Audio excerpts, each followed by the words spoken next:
우리 민족은 참 희한한 민족입니다. 이거는 지난 수요일 밤에 있었던 한국과 독일과의 축구 경기를 두고 제가 하는 말입니다. 참 희한한 민족이에요. 앞선 두 경기에서 형편없이 지고 말더니 그런데 독이 올랐는지 새로운 결심이 섰는지 세 번째 경기에서 피파 랭킹 1위 독일을 그냥 이겨버렸습니다. 여러분, 이게 있을 법한 이야기입니까? 우리나라 피파 랭킹은 57위입니다. 도무지 이길 수가 없는 팀인데 근데 우리가 한번 해보자 이렇게 달려들어서 독일을 이겨버렸습니다. 참 희한한 민족이에요. 기분 나빠버리면 베트남한테도 져버려요. 그런데 기분이 좋으면 한번 해보자고 독이 오르면 그냥 독일까지도 이겨버리는 거지. 이런 민족이어서 2002년 우리나라에서 월드컵 할 때 4강을 달성했고, 또 이런 민족이니까 반세기 만에 이만한 경제 부흥, 이만한 민주화를 이룬 것입니다. 참 희한한 민족입니다. 그런데 축구 경기를 보면 전반전 45분을 다 뛰고 나서 15분 동안 쉬는 하프타임이라고 하는 것이 있습니다. 그래서 비록 이 전반전에 졌다고 할지라도 이 하프타임을 잘 활용해서 전략을 새로 짜고 부족한 점을 보충하고 서로 격려해서 서로 북돋아주게 되면 놀랍게도 후반전에서 역전하는 경우도 종종 생기는 거죠. 여러분, 바로 이런 경우를 가리켜서 창조적 하프타임 이렇게 말할 수가 있을 텐데요. 그런데 이것은 우리가 한 해를 살아갈 때도 참 귀하게 적용할 수 있는 아주 중요한 삶의 태도가 되는 것입니다. 여러분, 오늘은 7월 1일입니다. 다름이 아니라 오늘은 2018년 한 해의 후반기가 시작되는 날인데요. 그래서 바로 지금이 2018년의 하프타임이라고 할 수가 있는 것입니다. 그런데 여러분, 참 공교롭게도 오늘은 2018년 후반기의 첫날이기도 하지만 또 첫 번째 주일이기도 합니다. 그래서 정말 뜻깊은 그런 날이 아닐 수 없습니다. 간절히 바라기는 이렇게 뜻깊은 날, 이 하프타임을 잘 활용해서 2018년의 후반기를 새롭게 잘 출발하시고 남은 반년 동안에 온전히 승리하시는 성도 여러분 꼭 되시기를 바랍니다.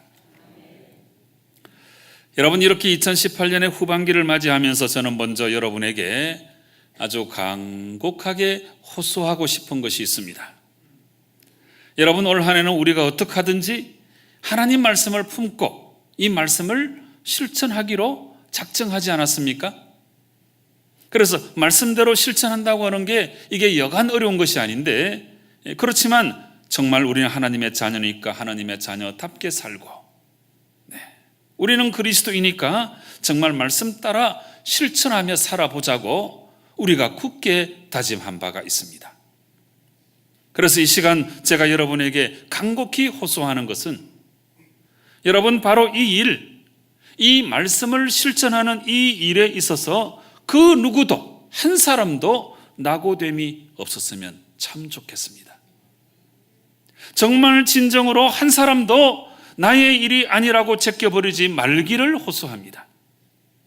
여러분이 구미교회 교인이라면 그 어느 누구도 이 일을 잊지 말고 정말 몸부림을 치며 힘써 말씀을 실천할 수 있기를 간절히 호소합니다. 여러분, 우리가 이렇게 마음을 품기만 하면 하나님께서 반드시 도와주실 것이고, 그래서 우리가 예수님을 흉내라도 내면서 말씀을 실천할 수가 있게 되는 것입니다. 그리고 이렇게 우리가 하나님 말씀을 품고 하나님 말씀을 실천하게 되면 이 일이 우리 하나님께는 큰 영광이 되는 것이고, 또 나아가서 잃어버린 교회의 영광도 우리가 회복할 수가 있게 되는 것입니다. 바로 이런 깊은 의미를 가지고 오늘 2018년 후반기의 첫날, 이 첫 주일에 저는 특별히 이 디모데전서 말씀을 가지고 여러분과 함께 말씀의 은혜를 나누고자 합니다. 이 디모데전서 말씀은 사도 바울이 에베소에서 목회하고 있는 사랑하는 동역자요 믿음의 아들인 디모데에게 보낸 이 두 통의 편지 가운데 첫 번째 편지가 되겠습니다. 바울은 로마 1차 투옥에서 풀려난 후에 비교적 자유롭게 소아시아 지방을 왕래하면서 그 중에서 특별히 이 에베소 교회를 방문해서 목회를 한 적이 있었습니다. 바로 이곳에서 빌립보에서 온 디모데와 합류하게 되었는데, 그런데 이때에 이 에베소 교회는 참 많은 영적인 문제를 안고 있었습니다. 이렇게 심각한 영적인 문제점을 인지한 바울은 디모데를 이제 이 에베소에 남겨두어서 이와 같은 여러 문제들에 대해서 영적으로 잘 대처하도록 조처를 취하였습니다. 그 후에 바울은 빌립보 교회를 방문하기로 한 약속을 지키기 위해서 이 에베소를 떠나서 마게도냐 지역으로 갔습니다. 그런데 이곳에서 볼 일을 속히 마치고 빨리 에베소로 돌아가서 디모데를 만나려고 하였지만 사정이 여의치 않아서 바울은 그곳에 좀 더 오래 지체할 수밖에 없었습니다. 바로 이때에 바울은 우선 편지를 보내서 젊은 목회자 디모데가 감당하기 어려웠던 에베소 교회의 여러 문제들을 잘 대처하는 방법을 알려주고 더불어 힘과 용기를 불어넣어 주고자 바로 이 디모데 전서 말씀을 기록한 것입니다. 그런데 이 디모데 전서 말씀 끝부분에서 오늘 본문의 말씀이죠. 우리가 하나님의 사람으로서 과연 어떻게 영적인 삶을 살아갈 수 있는 것인가 하는 것에 대해서 아주 중요한 내용을 알려주고 있습니다. 특별히 오늘 말씀은 우리가 영적인 삶을 살아가야 되는 이유에 대해서 확실히 밝혀주고 있는데, 여러분 12절 말씀을 보시기 바랍니다. 믿음의 선한 싸움을 싸우라, 영생을 취하라. 이를 위하여 내가 부르심을 받았고 많은 증인 앞에서 선한 증언을 하였도다. 자, 여러분 여기에 분명히 나오죠. 우리가 영적인 삶을 살아가야 되는 그 이유는 믿음의 선한 싸움을 싸워서 영생을 취해야 하기 때문입니다. 우리 믿음의 결국은 바로 영생입니다. 그러니까 이 말씀은 성도가 궁극적으로 소망해야 될 것이 뭐냐 하면 바로 영생이고, 이것을 취하기 위해서 성도는 믿음의 선한 싸움을 반드시 싸워야 된다, 이 말씀이에요. 다시 말씀드리면 우리가 함부로 살고 우리가 믿음에서 이탈하고 영적인 삶을 살지 아니하면 나중에 영생을 취하지 못하는 사람이 될 수도 있음을 아주 강력하게 권고하는 내용이다, 이렇게 말할 수 있습니다. 여러분 이에 대해서 바울은 로마서 6장 23절에서도 말씀한 바가 있습니다. 죄의 싹슨 사망이요 하나님의 은사는 그리스도 예수 우리 주 안에 있는 영생이니라 말씀하십니다. 그렇습니다. 누가 뭐래도 우리가 예수 믿는 가장 중요한 목적은 예수님 잘 믿어서 구원받는 것입니다. 더 분명히 말씀드리면 우리가 예수 믿는 가장 궁극적인 목적은 예수님 잘 믿어서 천국 가는 것입니다. 영생을 취하는 거예요. 어떤 고상한 사람들은 천국 가기 위해서 예수 믿나 그렇게 비아냥거리기도 하지만 웃기는 소리 하지 말라고 하세요. 예수 믿는 궁극적인 목적은 예수님 믿고 천국 가는 거예요. 영생을 취하는 거예요. 그런데 여러분 오늘 말씀에서 바울은 우리가 이렇게 믿음의 선한 싸움을 싸워서 영생을 취하기 위해서는 반드시 피해야 되는 것이 있고 또 반드시 따라야 할 것이 있다, 이렇게 말씀하고 있습니다. 그래서 오늘 이 후반기 첫 주일을 맞이해서 우리가 영적인 싸움을 잘 싸워서 영생을 취하기 위해서 무엇을 피해야 하는지 또 무엇을 따라야 하는지 이제 오늘 여러분들에게 말씀을 드리고자 하는 것입니다. 자, 여러분 먼저 11절 말씀 보시면 오직 너 하나님의 사람아 이것들을 피하고 이렇게 말씀하고 있습니다. 이것들을 피하라 그랬는데 이것들이 뭔지 우리가 알기 위해서 한 문단 앞으로 돌아가 볼 필요가 있습니다. 3절부터 10절까지에 우리가 피해야 될 이것들이 뭔지 잘 나타나 있습니다. 자, 여러분 먼저 이 중에서 3절부터 10절까지 우리 피해야 될 것이 먼저 나타나고 있는데 3절부터 6절까지 말씀 보시기 바랍니다. 누구든지 다른 교훈을 하며 바른 말 곧 우리 주 예수 그리스도의 말씀과 경건에 관한 교훈을 따르지 아니하면, 4절부터 이제 나옵니다. 그는 교만하여 아무것도 알지 못하고 변론과 언쟁을 좋아하는 자니 이로써 투기와 분쟁과 비방과 악한 생각이 나며 마음이 부패하여지고 진리를 잃어버려 경건을 이익의 방도로 생각하는 자들의 다툼이 일어나느니라. 그러나 자족하는 마음이 있으면 경건은 큰 이익이 되느니라. 자, 여러분 이 3절부터 6절까지에 우리가 피해야 할 것이 나오는데 먼저는 교만이에요. 교만은 우리가 반드시 피해야 하는 것입니다. 여러분, 교만하면 자기를 높이는 거잖아요. 교만이 자기를 높이고 자기 중심적이 되고 자기 독선에 빠지게 되니까 이게 희한한 거예요. 보세요. 교만하면 회개의 기회를 잃어버려요. 자기가 옳다고 생각하니까. 이런 사람이 어떻게 회개해요? 네. 심지어 교만하면 하나님도 내 마음대로 좌지우지하려고 하는 것이기 때문에, 그래서 성경은 이 죄에 대해서 분명히 여러 번 말씀하시는데 교만이야말로 패망의 선봉이라고 말씀하고 계세요. 여러분, 우리가 피해야 될 것이 많이 있지만 이 교만함 정말 피해야 돼요. 그 다음에 4절에 또 이런 말씀도 나오죠. 아무것도 알지 못하고 변론과 언쟁을 좋아하는 것을 피하라 말씀하십니다. 그래서 이런 사람은 결국 다른 사람에게 투기가 뭐예요? 투기는 덮어 씌우는 거예요. 네가 잘못됐다. 그 다음에 나누이는 분쟁을 일삼고 다른 사람을 비방하고 악한 생각을 뿜어내는 사람이 될 수밖에 없다. 이렇게 말씀하세요. 그러므로 여러분, 말을 지나치게 많이 하고 매사에 따지고 언쟁을 일삼는 것, 우리 영적인 삶에 있어서 유익한 게 하나도 없어요. 이런 것들을 피해야 하는 것입니다. 5절에도 우리가 피해야 될 것이 나옵니다. 마음이 부패하여지고 진리를 잃어버려서 경건의 삶을 망치는 일은 절대로 피해야 한다는 것입니다. 여러분, 여기 마음이 부패한 것은 세속적이 된다는 거예요. 세속적이 되는 거, 세상에 빠지는 거예요. 지극히 세상적이 돼가지고 이렇게 되면 결국은 진리를 잃어버리게 되니까 이것도 우리가 피해야 된다. 이렇게 말씀하시는 거예요. 그래서 여러분, 이 3절부터 6절까지에서 알려주시는 우리가 피해야 할 것들은 세 가지로 요약할 수가 있는데, 우리 경건 생활을 위해서 교만한 것 피하고, 아무것도 알지 못하고 변론과 언쟁을 좋아하는 것 피하고, 마음이 부패하여져서 진리를 잃어버리는 거 피해야 한다고 말씀하고 있습니다. 그 다음에 7절부터 10절까지에서는 또 우리가 피해야 될 것, 아주 중요한 것을 아주 줄기차게 설명을 하시는데요. 여러분 7절부터 10절까지 말씀 보세요. 우리가 세상에 아무것도 가지고 온 것이 없으며 또한 아무것도 가지고 가지 못하리니 우리가 먹을 것과 입을 것이 있은즉 족한 줄로 알 것이니라.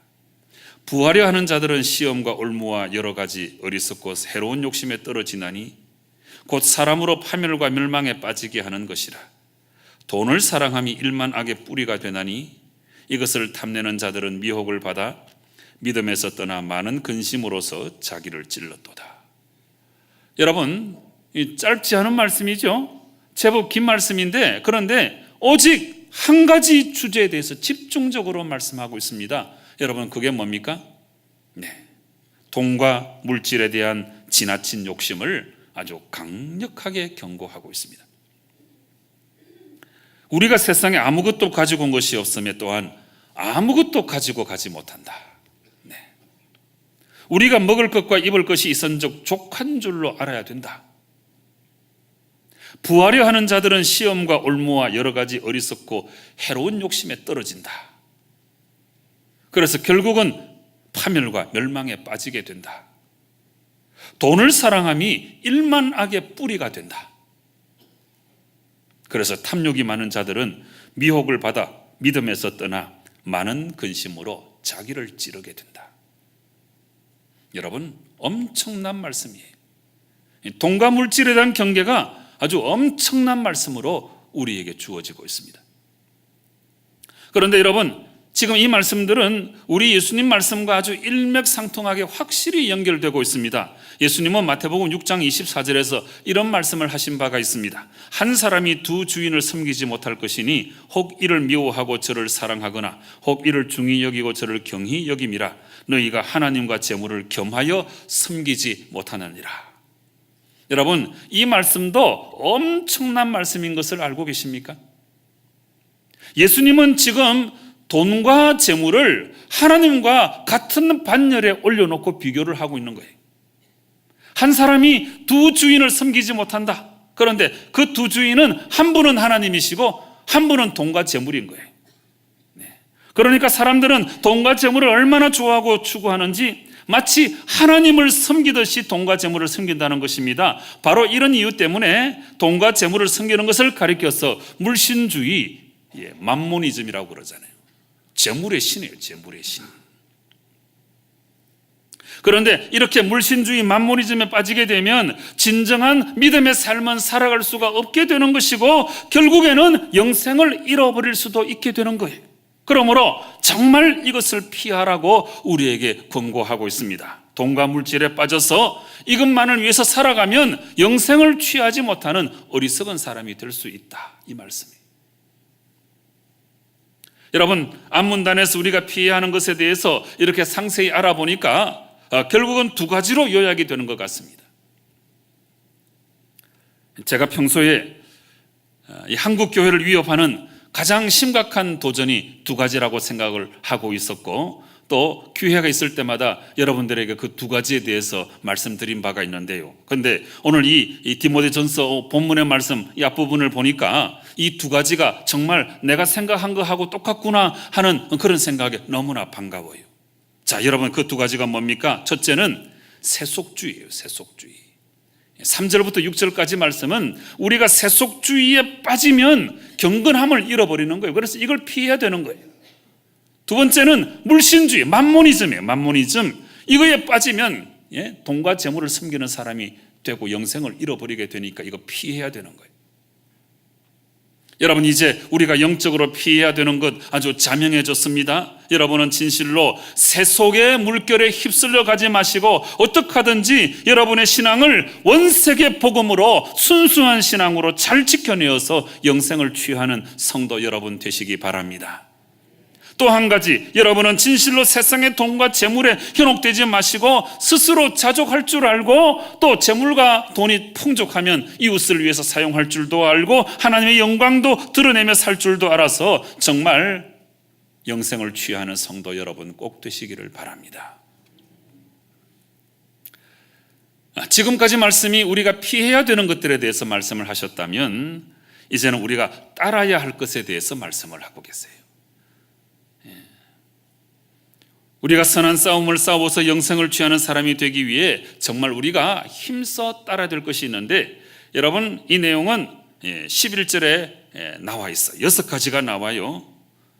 오직 너 하나님의 사람아 이것들을 피하고, 이것들을 피하는 것은 이제 설명을 다 드렸죠. 앞문단을 이제 인용해서 설명을 드렸습니다. 그 다음에 6가지 나오는데 첫째가 의, 둘째가 경건, 셋째가 믿음, 넷째가 사랑, 다섯째가 인내, 여섯째가 온유. 자, 이렇게 우리가 따라야 될 덕목이 6개가 나오는데 그런데 이 6개는 둘씩 짝을 지어서 이해하면 훨씬 더 우리가 잘 이해할 수 있습니다. 자, 가장 먼저 의와 경건을 설명드리죠. 이 의라고 하는 것은 오늘 말씀에서는 이게 정의를 말하는 것이 아니고 종교적 의의를 말하는 거예요. 영어로 말하면 justice를 말하는 게 아니고 righteousness를 말하는 겁니다. 이 의의는 올바른 것, 정의, 이걸 말하는 게 아니고 예수 그리스도의 십자가와 부활로 말미암아 우리가 하나님께 받아들여지는 의로운 자가 되었다 하는 것을 말하는 거예요. 우리는 하나님 앞에서 어찌할 수 없는 죄인이었지만 예수 그리스도께서 구속의 사역을 통하여 우리를 의롭게 해주시고 이제는 하나님께로 나아갈 수 있는 의로운 자들이 되었다 하는 것입니다. 그 다음에 이 의하고 함께 붙어서 등장하는 단어가 바로 경건입니다. 경건. 일반적으로 이 경건이라고 하는 것은 공경하는 마음으로 깊이 삼가하고 조심하는 것, 이게 이제 경건의 말뜻인데, 이 경건에 가장 가까운 단어가 거룩이라고 하는 단어예요. 거룩. 경건과 거룩은 거의 같은 단어예요.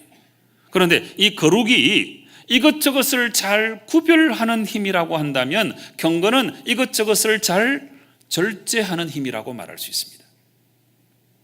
그런데 다른 말로 설명을 하자면 경건이라고 하는 것은 하나님의 성품을 닮아가는 거예요. 근데 이거는 우리가 법적으로 의롭다 함을 받은 이후에 이제 그에 걸맞는 삶을 우리가 살아가야 되는데 이게 바로 경건의 삶이에요. 그러니까 경건이라고 하는 것은 이제 의롭게 되었으니까 의로운 삶을 살아가는 것을 말하는 거예요. 하나님의 자녀가 되었으니까 하나님의 자녀답게 살아가는 것을 말해요. 그리스도인이 되었으니까 그리스도인답게 살아가는 게 이게 바로 경건입니다. 사랑하는 성도 여러분, 예수 그리스도로 말미암아 우리가 의롭게 되었으니까 이렇게 의롭게 된 자답게 경건하게 살아가는 성도 여러분 꼭 되시기를 바랍니다. 그 다음에 사도 바울이 우리에게 권면하는 우리가 따라야 될 것 큰 두 번째 묶음은 믿음과 사랑입니다. 믿음과 사랑. 여기서 이 믿음이라고 하는 것은 구원을 얻기 위해서 우리가 필수적으로 가져야 되는 그 믿음을 말하는 게 아니고, 자, 이 믿음은 구원받은 하나님의 자녀가 하나님과의 아름다운 지속적인 관계를 위해서 그 아버지의 뜻에 순종하는 것을 말해요. 여기 나오는 이 믿음이라고 하는 이 단어는 다른 말로 하면 순종이에요. 순종. 그리고 이 사랑이 뭐냐 하면 사랑은 하나님께서 인간을 사랑하시되 어떻게 사랑해 주셨나요? 그 아들 독생자 예수님을 십자가에 못 박기까지 우리를 사랑해 주셨잖아요. 그 사랑을 본받아서 우리도 하나님을 사랑하고 이웃을 사랑해 내야 되는 거죠. 그래서 이 사랑도 역시 관계의 개념으로서의 사랑이라고 할 수 있고, 우리를 사랑해 주신 그 사랑에 감격하며 우리도 하나님을 온 마음을 다해서 사랑해야 된다, 이 말씀을 주고 계시는 거예요. 그래서 바울이 지금 이 믿음과 사랑을 따르라 이렇게 권면하는 것은 다른 말로 하면 하나님과의 관계를 돈독히 하라, 이 말씀하고 똑같아요. 여러분, 하나님과 우리 사이에서 항상 이 믿음과 사랑이 넘치게 해서 우리가 하나님과의 아름다운 관계 속에 거해야 하는 것입니다. 결국은 하나님과 우리가 아름다운 관계 속에 있어야 하나님의 은혜가 우리 가운데 넘치게 되는 것이고 우리가 선한 싸움을 싸울 수 있는 것이고, 그래서 영생을 취할 수가 있게 되는 것입니다. 사랑하는 성도 여러분, 믿음으로 하나님께 잘 순종하고 하나님의 사랑을 우리가 담뿍 받고 그 사랑을 가지고 또 하나님을 사랑해서 하나님과의 아름다운 관계 속에 날마다 선한 싸움을 싸우시고 영생을 취하시는 성도 여러분 꼭 되시기를 바랍니다. 이제 세 번째 묶음, 인내와 온유예요. 인내와 온유.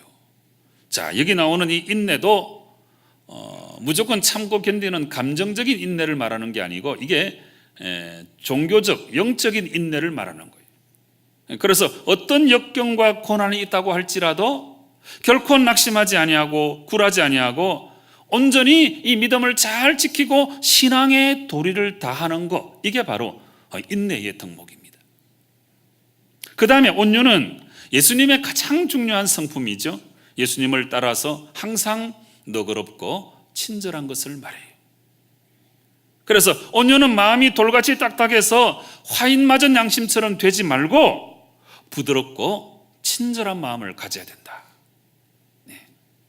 그래서 하나님 앞에서는 겸손하게 자기 자신을 낮출 줄 아는 사람이 되어서 그 은혜를 더욱더 크게 담는 그릇이 되고, 이 온유는 하나님의 은혜를 담는 그릇이에요. 또 사람에 대해서는 그 사람의 형편을 충분히 잘 헤아려서 너그러운 마음으로 친절을 베푸는 사람이 되는 것을 가리켜서 이 온유라고 말할 수 있어요. 그러므로 여러분, 이 온유야말로 하나님과 우리 사이의 관계를 돈독하게 하는 참 중요한 덕목이 되는 거지. 여러분은 진실로 끝까지 인내하며 믿음을 잘 지키고 온유로서 관계를 잘 맺어나가서 선한 싸움을 잘 싸우시고 영생을 취하는 성도 여러분 꼭 되시기를 바랍니다. 여러분, 처음에 말씀드린 것처럼 오늘은 2018년의 후반기 첫날이자 또 첫 주일입니다. 이 의미 깊은 주일에 하나님은 우리에게 피할 것은 반드시 피하고 따를 것은 꼭 따라야 된다고 말씀하고 계십니다. 새로 결심하셔야 돼요.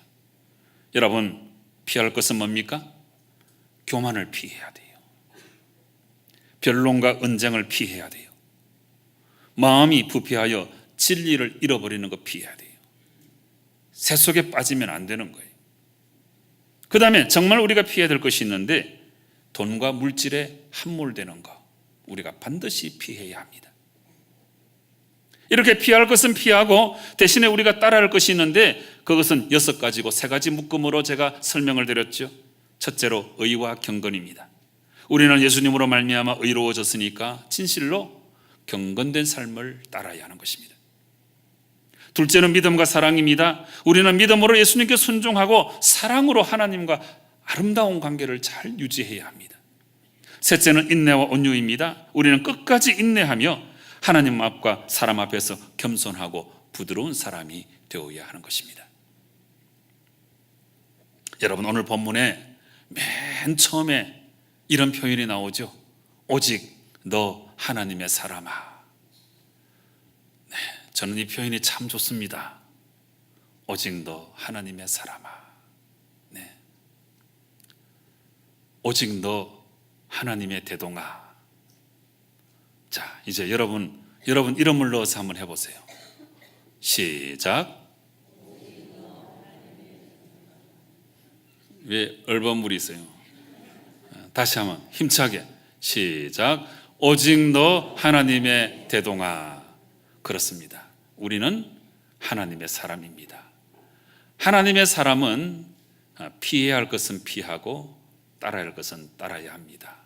오늘 말씀을 잘 기억하셔서 이 후반기 살아가실 때에 피해야 할 것은 다 피하시고 따라야 할 것은 잘 따라서 믿음의 선한 싸움을 잘 싸워나가시고 영생을 취하시는 성도 여러분 되시기를 주님 이름으로 축원합니다. 기도하시겠습니다. 아버지 하나님, 감사합니다. 2018년의 후반기 첫날 첫 주일을 맞이해서 우리가 피해야 될 것은 무엇인지, 또 우리가 따라야 할 것은 무엇인지 우리가 생각하면서 새롭게 결심하고 이 후반기를 살아나가게 인도하시니 참 감사합니다. 아버지 하나님, 그냥 그렇게 세상에 휩쓸려 살아가는 저희들 절대로 되지 않도록 도와주시고, 피해야 될 것은 잘 피하고 정말 따라야 할 것은 잘 따라서 하나님의 사람답게 선한 싸움을 잘 싸우고 결과적으로 영생을 취하는 저희들 되게 역사하여 주시옵소서. 예수님의 이름으로 기도드리옵나이다. 아멘.